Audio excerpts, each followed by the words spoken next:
안녕하세요. 글로벌 이해광의 이해광입니다. 오늘은 11월 18일 토요일입니다. 에이펙 정상회담, 샌프란시스코에 열리는 정상회담이 끝났고 관심을 끌었던 미중 간 정상회담도 당연히 끝났습니다. 오늘은 이 미중 정상회담을 한번 살펴보고 이와 관련한 사안들을 한번 짚어보겠습니다. 바이든 미국 대통령과 시진핑 국가 주석 간의 미중 정상회담이 예정대로 샌프란시스코에서 열려서 무사히 끝났는데요. 결론 대략적으로 말씀드리면 큰 이견에 노출이 없이 무난하게 양국 간에 서로 상호 필요성을 인식한다는 차원에서 모두 예상했던 바입니다만 그렇게 끝났습니다. 시진핑 국가주석은 미국과 중국은 양대 국가로서 충돌하면은 감당할 수가 없다. 서로 충돌하면. 그러면서 서로는 상대방 국가를 바꾸려고 가르치려고 들면 안 되고 있는 그대를 인정하고 그러는 걸 전제로 나가야 된다. 그런 기본 입장을 표명을 했고요. 바이든 대통령은 미중 간의 협력 필요성을 역시 또 긍정적으로 보고 디커플링은 없을 것이다. 그런 식으로 언급을 했습니다. 그래서 양측 간에 아주 겉으로 보기에는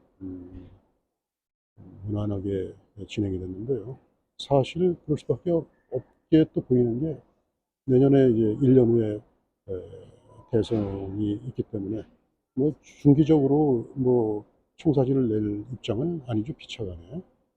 그래서 지금 그런 이런 선에서 끝난 것 같은데 이에 대해서 미국 일각 특히 보수층에서는 상당히 박한 평가를 내리고 있습니다. 바이든 대통령이 잘한 거는 딱 한 가지. 미국 기자가 바이든에게 유도성 질문으로 시진핑을 독재자로 보느냐 거기에 대해서 예스 그런 것밖에 없다. 바이든은 여전히 유약하고 끌려다니고 양보만 하는 자세를 보여줬다. 아시아에서 해상 통항의 자유권, 항공기 자유분양 문제, 이런 기타 현안은 공식적으로 언급도 안 됐다. 그런 박한 평가를 내리고 있습니다. 이와 관련해서 제가 한 가지 언급하고 싶은 건 이 정상회담 계기에 틱톡에 아주 흥미로운 내용이 떴는데요. 2001년 뉴욕에서 9.11 사태로 미국인이 수천 명이 시민들이 희생된 다음에 오사마 빈 라덴이 미국인에 대한 서한을 공개하면서 미국은 중동에서 이스라엘을 전적으로 지원하고 팔레스타인을 억압하는 아주 비인도적인 정책을 피고 있다고 약간 비판성으로 그래서는 안 된다 그런 입장을 했는데 이게 인터넷상에 막 틱톡을 중심으로 번져 뭐 어떻게 손을 쓸 틈이 없이 번져나가고 있는 겁니다. 그러면서 지금 현 상황이 이스라엘의 하마스 공격이 부각되고 여기에 대해서 반이스라엘, 반유대 데모가 전 세계를 계속 번지고 있는데 여기에 대한 근거를 제시한 내용이 된 겁니다. 오사마 빈 라덴의 소환이. 그래서 이 틱탁의 역할이 이게 도대체 어떻게 된 거냐. 미국 언론계에서는 특히 또 보수계는 더 심각한데요.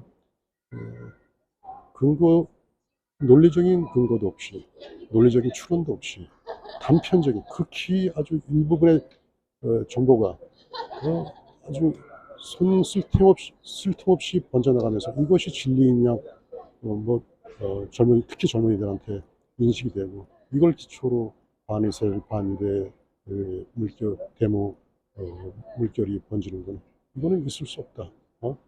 건전한 민주주의 국가에서 있을 수 없다. 그런 비판적인 시각이 나오고 있습니다. 한 가지 짚고 넘어갈 것은 틱탁이 중국인에서 개발이 됐는데 미국 내에서 틱탁은 상당히 자유민주주의를 존중한다는 분위기에 사회 분위기에 편승해서 온갖 단편적이고 정보가 제한 없이 그냥 광속으로 빛의 속도로 번져나가고 있습니다. 반면에 중국의 틱탁은 중국 체제의 허용을 받은 범위 내에서만 자유가 정보 유통의 자유가 이루어지는 거지 일정 선을 넘으면 엄격한 통제를 받고 있습니다. 근데 틱탁이라는 게 원래 알고리즘이 아주 단편적인 지식을 처음에는 100명, 200명, 300명 하다가 갑자기 급속도로 퍼져나가게 하는 그런 기계적인 특성이 있어서 지금 이것이 틱탁이 인기를 얻으면서 미국 내 여타 SNS도 이러한 틱탁의 특성을 모방을 하고 있습니다. 그래서 전반적인 풍토가 정보가 유출되는데 근거 없이 논리적인 근거도 없고 사실적인 근거도 없이 그냥 지엽적이고 감각적이고 단편적인 그런 정보가 유출되면서 이것이 진리인 것처럼 둔갑을 하고 있다. 그런 점이 지적되지 않을 수가 없어요. 그래서 이것이 틱탁을 중심으로 본 미국 사회와 중국 사회 체제의 차이가 아닌가 그렇게 이해가 되고요. 여기에 대해서 상당히 좀 우려되는 점이 있다는 게 미국 내 시각이고요. 특히 보수층은 틱탁에 대해서 제재를 가해야 된다. 이러한 틱탁은 위해하다. 민주사회 발전에 위해하다. 국가 안전에도 위험하고 그래서 틱탁을 금지시키든지 아니면 틱탁의 소유자를 중국 기업에서 미국 기업으로 바꿔야 된다.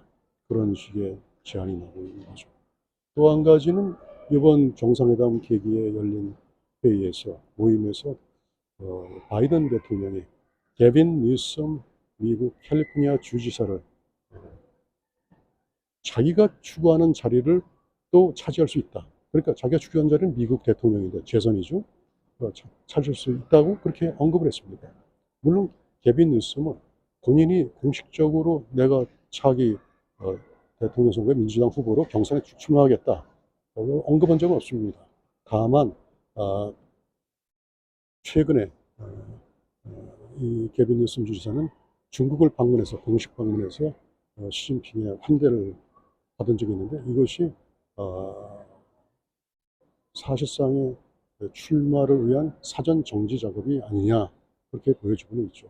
그런 어찌됐거나 되었거나 본인은 그렇게 출마 의사를 안 했는데 바이든이 이거를 거들어준 셈이 됐습니다. 그래서 왜 이렇게 바이든이 이런 말을 했을까에 대해서 해석이 구구한 상황인데요.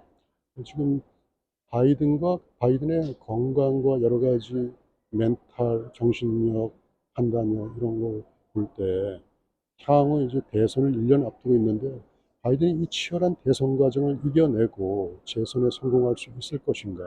더군다나 현재 여론조사로서는 트럼프의 좀 근소나마 열세이거든요. 할 수 있을 것인가.